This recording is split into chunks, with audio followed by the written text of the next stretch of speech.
to Unrestricted. I'm your host, Moonbaby, here on our Crenshaw TV. You never know what you're going to get on Unrestricted because music has no limits. You know I'm all about breaking artists and bring you something first. And one of my favorite vocalists I've heard in a while, and she goes by the name of Alex Isley. Isley, yes, Isley. You heard me. What's up, girl? Hey, how you doing? Good. How are you? I'm great. I'm hungry. I'm trying to get into this cupcake. We had to wait and look cute before we got to cut the cake. But, we're going to dig in and we're going to talk. Grab hold of my hand. I feel you understand me. Thank you for joining me today. Thanks for having me. I've been waiting to meet you. I've been listening to your music, playing it on my radio show, and just listening to it. I love your voice. Thank you. It reminds me a lot of Aaliyah. You got that airy, just beautiful voice. So, and you're doing something a cappella today, so that means you really can sing, girl. Thanks for having me here. Yeah. So I know you've been touring with a lot of artists, doing backup, and some of the biggest names in the world, Meghan Trainor and your dad, Ernie Isley. And tell us a little bit about being on that side of things. Obviously, you're an artist too, but what is it like being behind the mic, behind the artist? I've traveled with my dad and my uncles before, at a young age.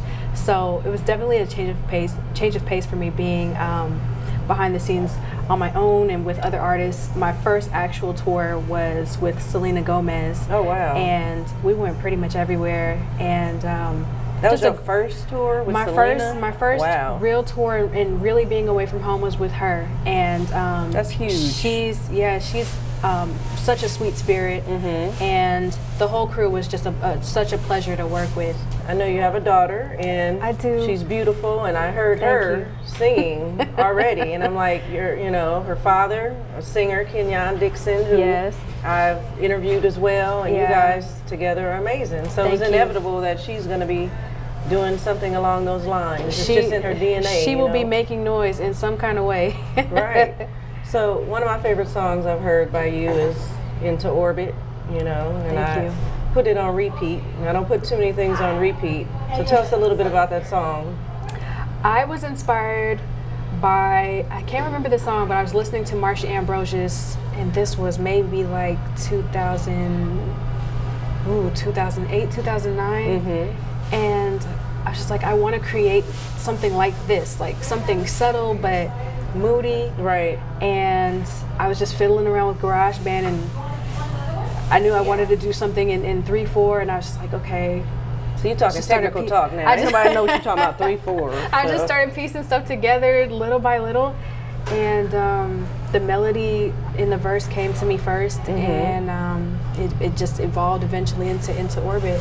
Growing up, with the family legacy that you have, like some of the greatest songs written of all time, like do you feel any pressure coming out as an artist to follow in their footsteps on that level?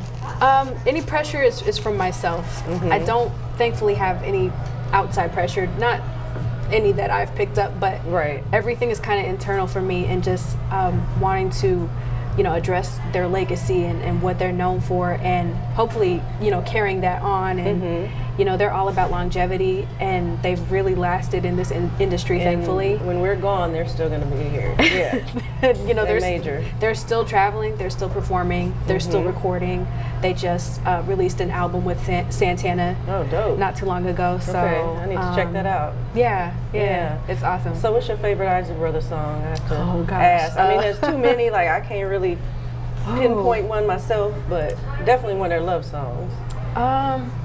I love all of them, and I'm honestly still discovering stuff. There's stuff that I haven't heard ever, but what have you covered of theirs? I've uploaded stuff on Instagram here and there. I think I have a soft spot for Voyage to Atlantis. Oh, I love that. So would that be maybe one of your favorites? If I have to pick one, that particular one stands out at the moment. And your dad is Ernie. My dad is Ernie, the guitar player. Yes. Yeah, that's an important person in that band. Yeah, ripping it up. So. Yeah, he wrote, which I wasn't really knowledgeable of until a few years ago. He wrote a lot of the songs.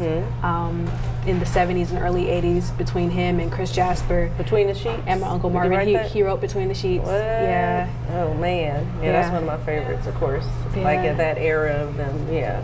But too many to name, of course. But now you're making your own legacy, so you're putting out your own music. Yes. And who do you work with when you I work write with myself. and produce? I write Okay. and produce all my own stuff.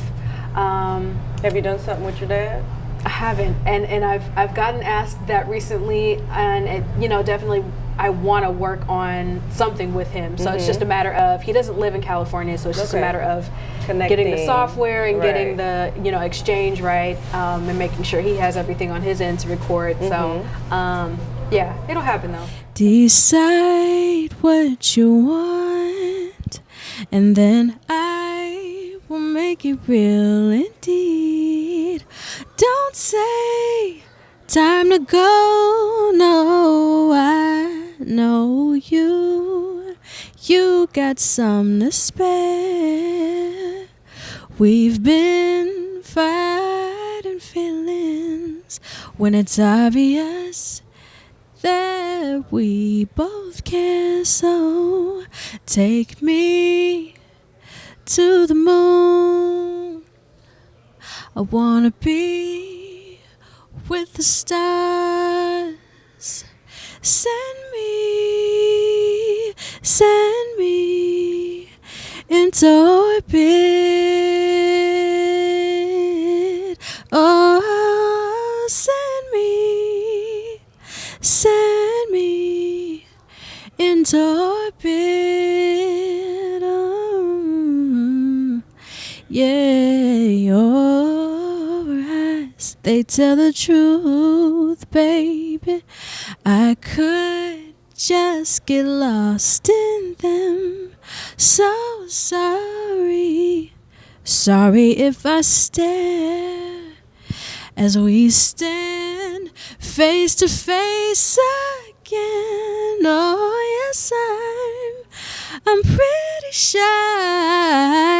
Oh, but you make me so outspoken, and I'm filled without words, waiting not to talk with you. So take me to the moon. I wanna be with the stars. Send me into orbit. Oh, yeah. Take me to the moon. I wanna be with the stars. Oh, send me into orbit.